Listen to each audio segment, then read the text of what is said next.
Kasuhan ang tatlong babae na umano'y sangkot sa pagnanakaw ng mamahaling alahas sa loob ng isang mall sa barangay Mabini, Santiago City habang patuloy silang pinag-aanap ng mga otoridad.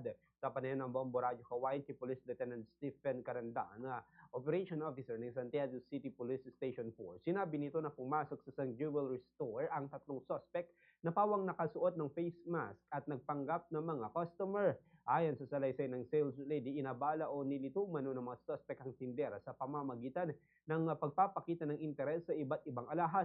Kalaunan ay nagpaalam ang mga ito na babalik na lamang. Ngunit ilang sandali matapos umalis sa mga suspect, napansin ng mga empleyado na may nawawalang dalawang alahas na kanilang ibinalik sa display at dito na natuklasan nila ang insidente ng pagnanakaw. Tinatay nagkakalaga ng 466,000 ang isang nawawalang alahas habang umabot naman sa 464,000 pesos ang isa pang bracelet. Agad naman nagsagawa ng investigasyon ng pulisya kabilang ang backtracking gamit ang CCTV cameras sa loob at paligid ng establishmento na nagresulta ng pagkakakilanlan sa mga suspect.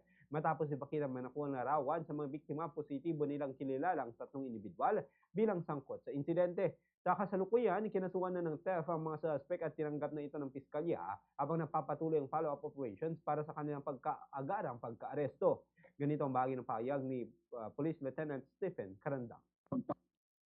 Pasok po nila ngayon na mapapansin niyo mga nakapurot sila, mga naka-face mask, tatlo po sila eh. Ngayon po parang nilito po nila yung tendera at saka yung guardia. Bali,